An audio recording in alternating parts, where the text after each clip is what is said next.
Okay, another rainy, almost spring day. See, my driveway is a lake. Not ideal. So today I'm going to pull the back seats out of the Mini and drop the fuel tank so we can finally do the fuel system on this thing. Okay, so to pull the fuel tank out of an R56 Mini, first you have to disconnect all the electrical connections and fuel line connections, which that side has the fuel line connections, this side has the electrical connections for the sender and fuel pump.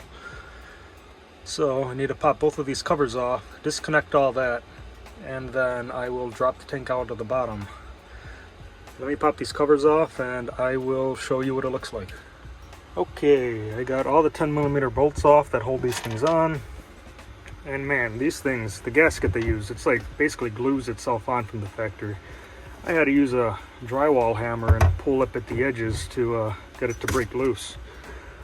But now it's all broken loose. There you can see the gasket kind of tore that one up a little bit. There's the fuel line side. Looks like I'm going to have enough space once I clear out these factory lines. Looks like I'll have enough space to route some AWD lines through there. Because I could see the ground. Can't see it on camera, but there's some space back there. Not sure what this is. Gonna have to inspect and see. I don't know, maybe part of the evap system. Not sure. And here is, that one's not too torn up. Here's the electrical side. And this side actually holds the fuel pump. And then there's a hose that goes through over to the fuel filter housing. And then, yeah, I'll show you how that looks when I get the tank out and everything out, or everything apart to inspect.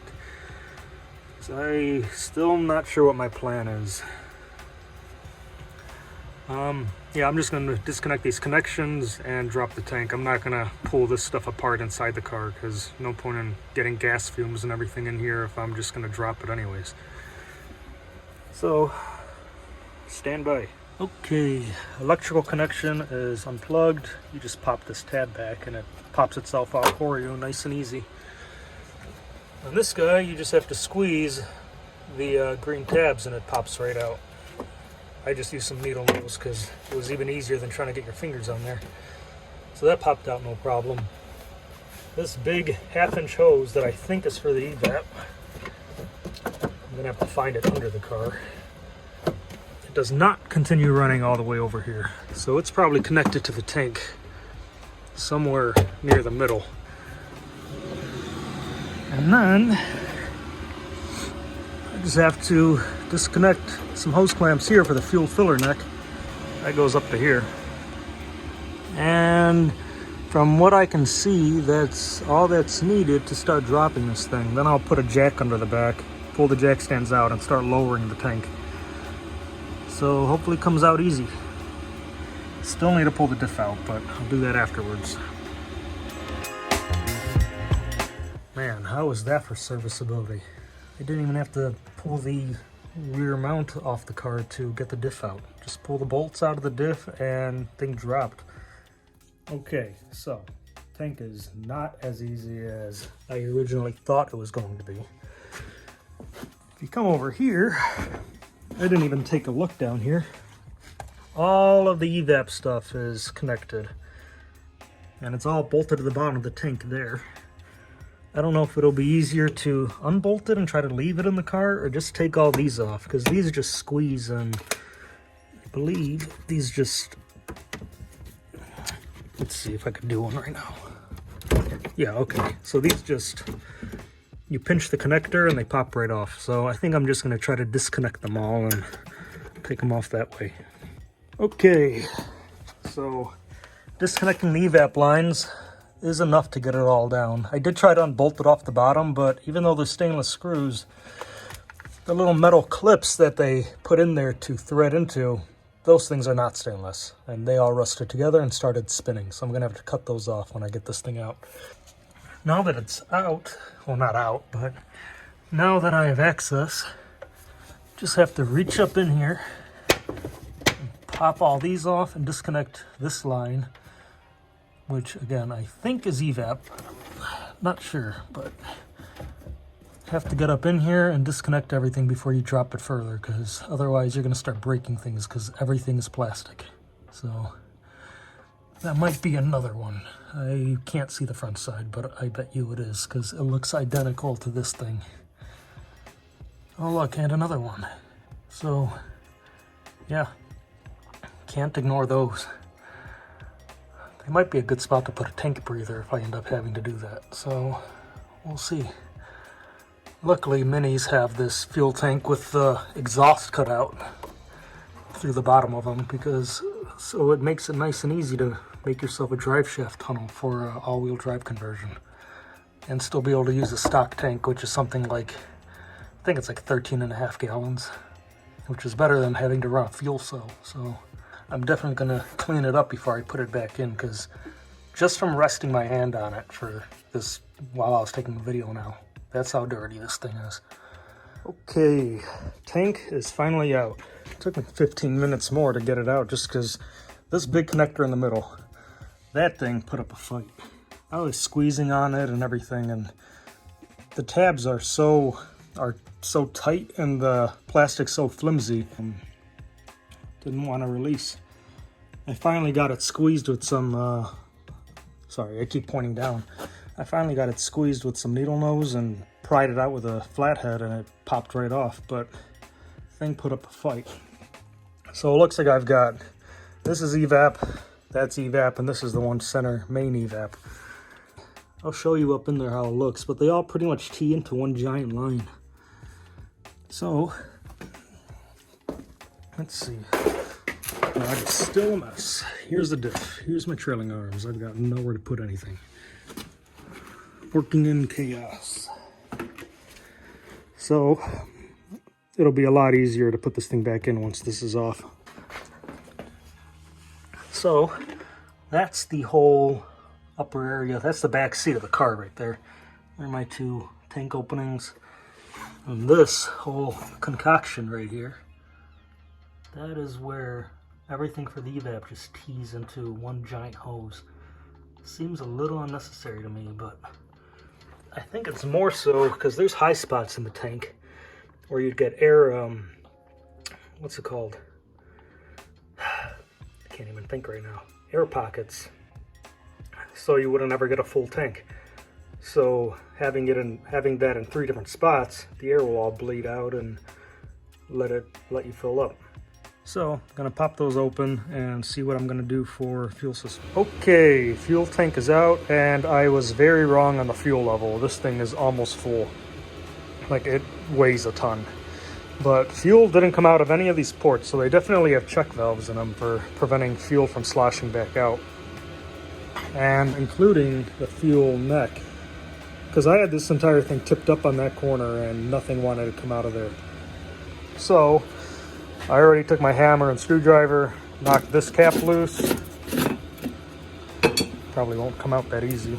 Yeah, I'm gonna need 2 hands for this, but so I'm gonna pop that out, give myself some space, and I'm gonna siphon out into, I've got 15 gallons worth, or 15 gallons worth of empty gas cans that I'm gonna siphon all the fuel out of here. Okay, got this popped out. There's the fuel pump. The car is factory direct injected, so this low pressure fuel pump feeds the direct injection pump, which then brings it up to something like 900 PSI or something like that. So we're going to get rid of all that, but I am going to run an external regulator in the engine bay and make it a full return system. So have to bypass whatever factory regulator stuff is in here, get rid of it, and run everything through my external regulator. Let me get this all apart and we'll see what my options are. Okay, got the pump basket out, standing right here. And I have a piece of PTFE hose just because that's what I had laying around. Got a piece of hose with a siphon going through it already into the nozzle of my gas can, and it is siphoning. I'm not sure if you could hear it because my heater is loud in the background, but it's in fact siphoning down. But I am going to have to reuse part of the pump gasket at minimum just because it's got my fuel sender on it and I want that to be functional. So it looks like I could probably pop the top of this hat open. And when I pop the top of the hat open and pull the pump out, I could probably just cut out the excess plastic I don't need and fit the 525 up there. I don't think it's going to fit in the actual... It's definitely not going to fit in the actual pump sleeve itself. But I think I could get most of it to... I don't know. We'll see. I'm going to let this thing dry out, pull the pump out, and clean up the housing, and bring it inside and figure out how I'm going to fit the pump. Once the pump's in, that's the hard part. So, okay, the tank is empty enough to work with. So here is the factory filter basket and a second fuel sender. Alright, well now I'm confused, so I'm going to have to do some research. Alright, internet to the rescue again. There are two fuel senders. PCM averages out both to give you your fuel level reading. So this one sends its signal through this cable up to here, plugs into here, and into the connector for the PCM up here.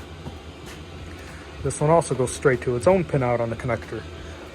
More complicated part is if I want this to maintain its whole anti-slosh deal so it never has an issue picking up fuel from this side of the tank,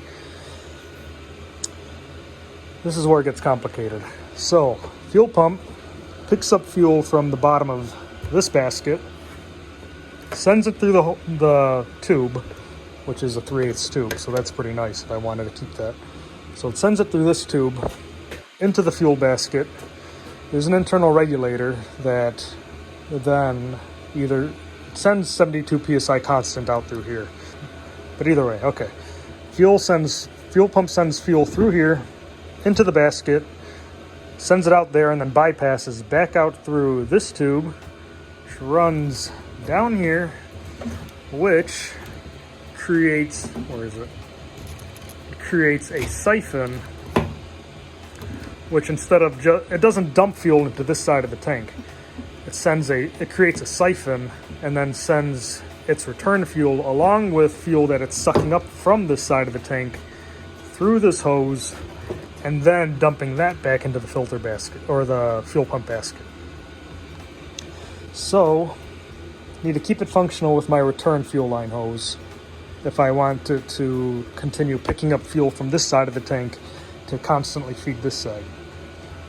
I don't know what I'm going to do, but I would definitely want to try to keep this whole siphon deal from the return system. I think I should be able to send my return back into one of these hoses, and then it'll create its whole siphon deal, picking up from this side of the tank and sending it back over here.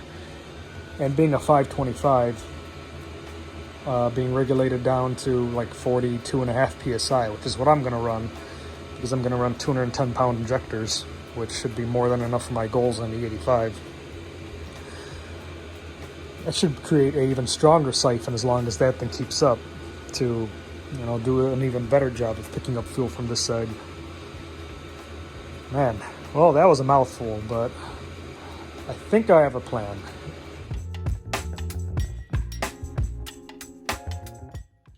All right, so got the fuel pump basket inside. So now I'm going to open this thing up and see what I need to do to try and get this. This is a TI Automotive 525, otherwise known as a hellcat pump. I'm only going to be running one of these because my goals are like 600, 650, and this should hold up to that on the 85 just fine. If I ever need more, I could figure out a dual pump thing, but I don't think this car is ever going to be I'm not building this to be like a full-on drag car or anything. This is going to be a nice driver. So, let's get this thing popped open. The actual upper diameter is pretty much the same. Fuel pump outlet is different. That looks like 5/16. This looks like 3/8. and that has a quick connect. This just has a barb. So let's see. I think I first need to start with unhook a bunch of power lines. Not screw up my sending unit. I don't even think I have to take the rear off. Let me see. Yeah, my tool of choice right now is a combination screwdriver.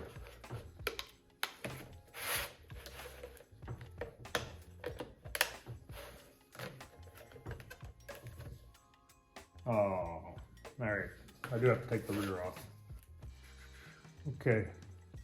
I'm back. Oh, let me grab a bit.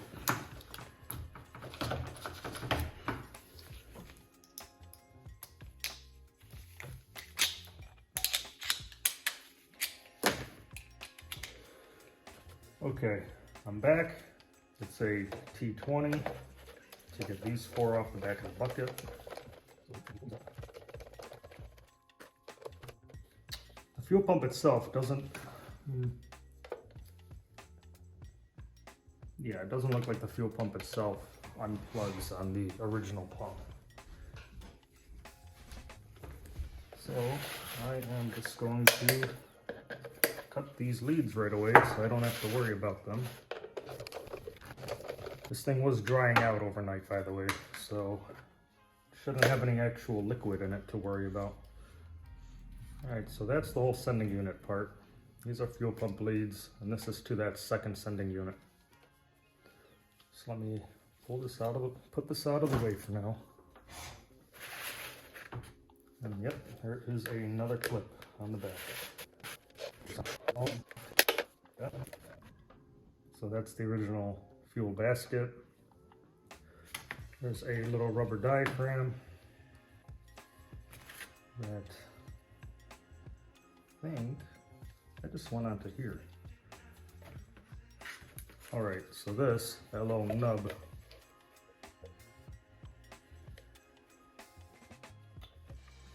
is supposed to stay. You can see there's that little center there. A little nub is supposed to stay like that. And I guess that helps with, it's part of the whole, pull it evenly from both sides of the tank. So fuel will come up from the right side of the tank with this one, or left side, I think left side. Yes, left side of the tank pulls from that little hole right there. And then the right side sucks in with that whole siphon deal that I showed you, where it siphons and dumps fuel from the return also into this bucket. I'm gonna try to keep that functional if I can. Let me pull off this whole fuel pickup, fuel sock deal. By the way, I tried looking it up to get a new fuel sock. I don't think you could buy them separately for these things, so I might be reusing this old one, which I'm not too fond of, but I'm gonna see. I mean, if I can't get the part, I can't get the part. I have a new sock with the 525, but it's not designed for, you know, a fuel basket like this that's made to sit in the bottom of a tank.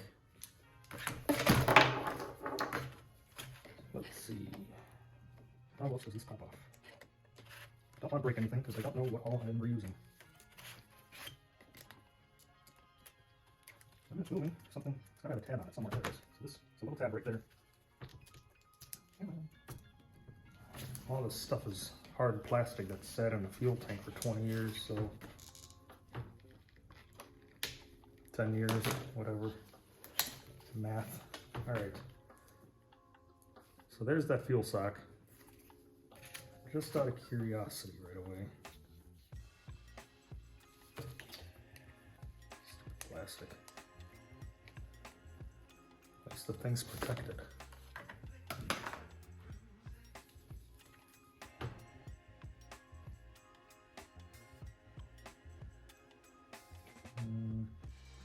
Nope, no idea. Any chance of this working? Doesn't look like there's any chance. I wonder if this diaphragm deal is actually necessary, because if I don't use that, I could probably use the new sock and just bend it over. Let me see this thing.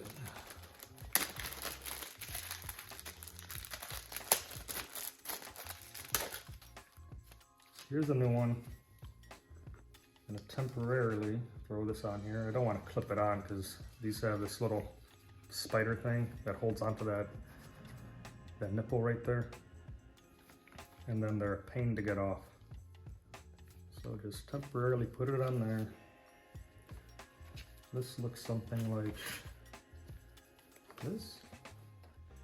I wonder if I shoved it in the tank and had it bend. I wonder if it would still work properly. I'm gonna have to look up what other options I have for socks. Maybe there is another one that vaguely fits the same way.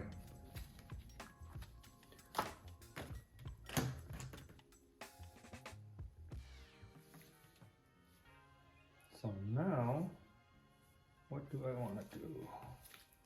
Let's pull this thing off. This thing also just slides right off. Not even sure how it's supposed to work. I'm assuming it only lets fuel in and doesn't let it empty back out of the bucket.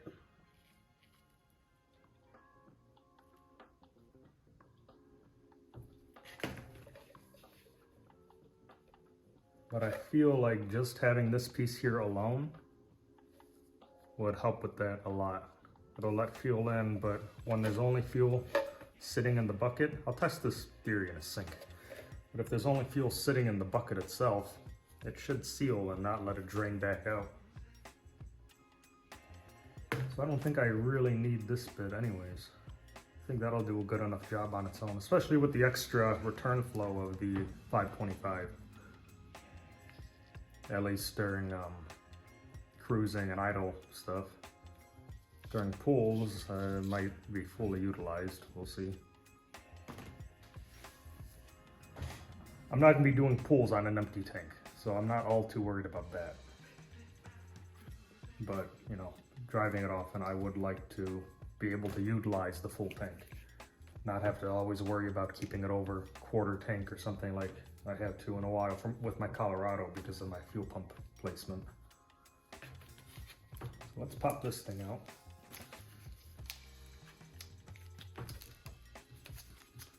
That pops right out like that.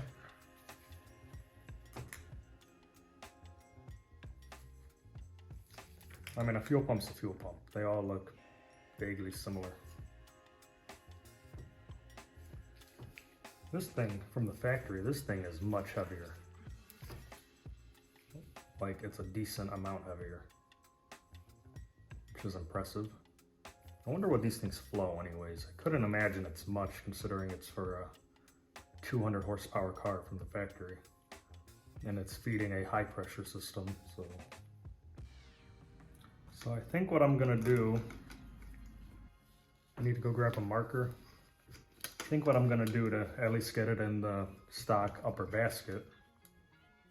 What height was this at? I didn't even pay attention. This thing was right up, yeah, I could see the marks. This thing was right up to the top like that. I'll just pop it back in. This thing was easy enough to get out.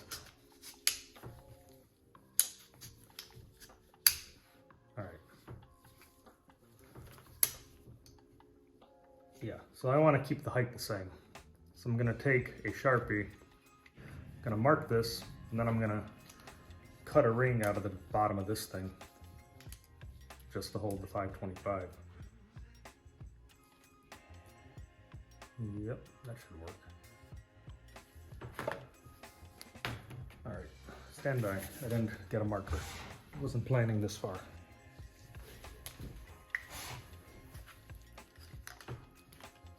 Okay, so keeping this at around the same height. You know, a tape measure would be the proper way to do this, but I don't do things the proper way. So keep this around the same height. I'm gonna slice about that much off of it. Okay, so I got that knocked off. Let's see how this thing fits.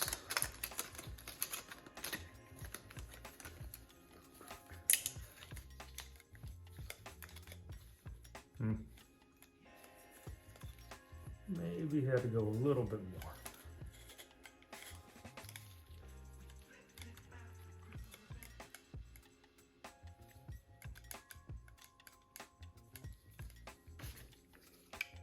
About the right height? Oh, yeah, I see what it is. Never mind. It's at the right height. I just didn't pay attention to the fact that there's all these little guides here, but they weren't around the actual body of the pump. They were around this plastic top hat that was keeping it from wobbling. I'm not too worried about wobbling. So, this thing will still do just fine. Like this. Sorry, my cat decided he has something to say. I know, I'll just grab my cutting wheel for the Dremel. And around the inside now, yeah, that'll work. Okay. Now let's put it to the sun so I can see where the pump is. So around the inside, I'm going to, you can tell I'm great at coloring.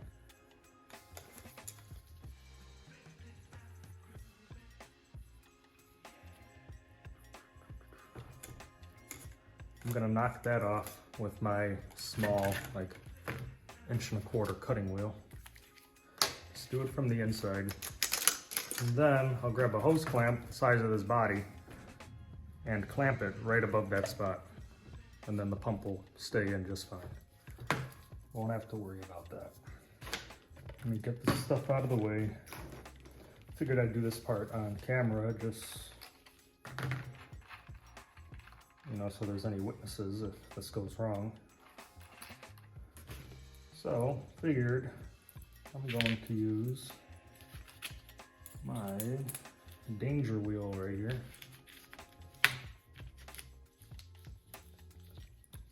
So, figured I'm going to use my little danger wheel here. I'm going to turn the speed way down before I even get going. Alright, it spins that way, so I need to do this.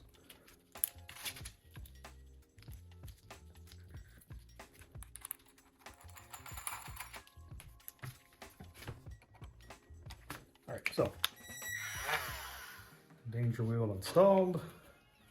Safety glasses, because I don't need to explain that. And yeah, we're just gonna slice the inner of this basket out just like this, and not let it get my hand.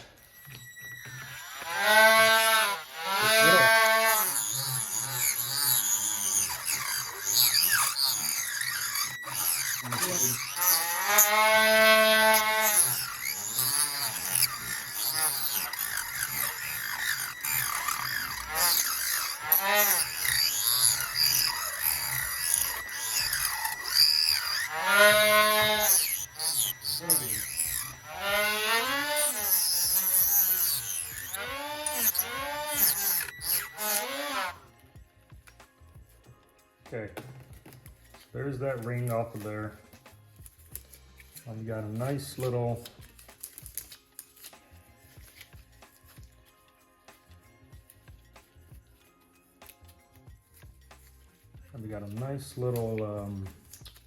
guide for the pump. So now this will get slid right into there. I've got it exposed on the top. Let's try not to get any of that junk inside the pump. And I have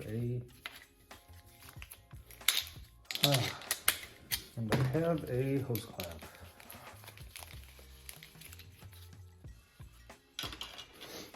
Let's see, what's the best way to do this?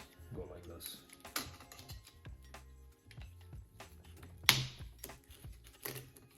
that over the pump body. Not loose enough. There we go. Alright. So this goes like this. This goes like this. Yep, that is the direction I want.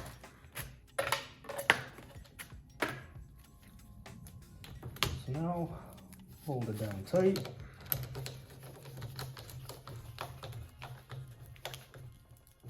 Clamp my pump body down, and I got my gloves stuck in it. That's great.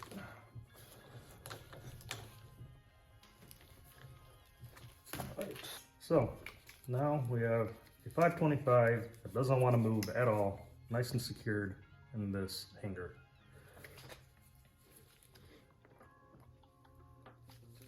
So now for good, whoop, don't want to drop it. Now I can push this down on here for good. Yep, that's lined up.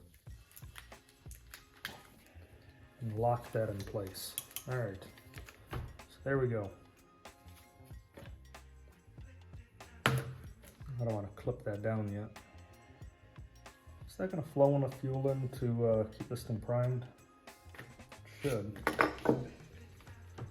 Then again, it's designed for 200 horsepower.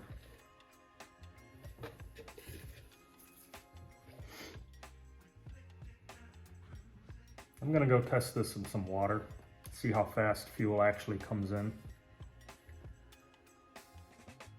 I mean, I may be overthinking this. It's only 600 horsepower. And I really don't want this thing to starve itself. So I want to make sure this actually allows fuel to come in at like a normal pace, not that it's just trickling in. Because if anything, I might actually just drill a few, like, I don't know, drill 3 more holes in here. So that way fuel does come in, but it won't be completely open on both sides, so fuel will only want to come back out on this side, because I'm still going to keep that diaphragm in there. Let's see. Fuel does come in at a decent rate, so I'm going to first try it without drilling any extra holes and see if it keeps up. I mean, it doesn't fill right up when you dump it into, when you put it in you know, a sink full of water, but it comes in at a decent rate.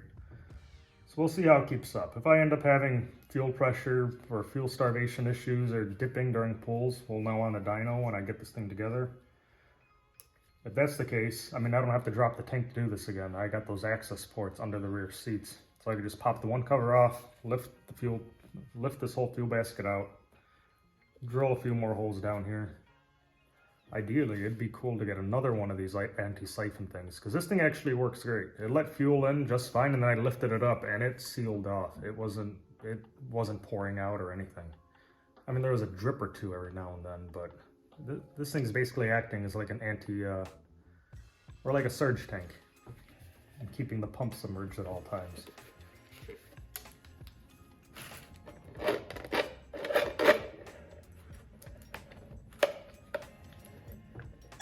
All right. Yeah, okay, cool, that works. So now, let's get this bolted back on here, because the 525 is on, and I'd say it's on for good for now. On, I should say in the basket. Screwdriver, this again. This, that.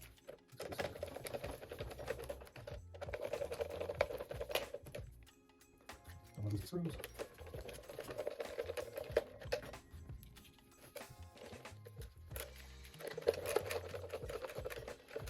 Okay, so seems like these clips are not everywhere. Didn't have to move them first time, just didn't do that.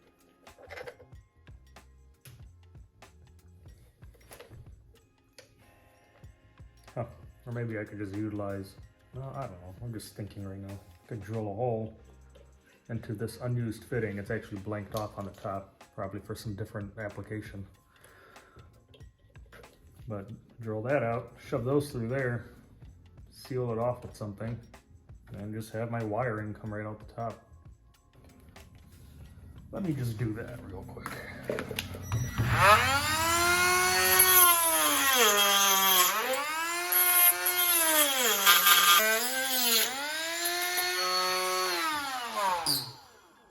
There we go.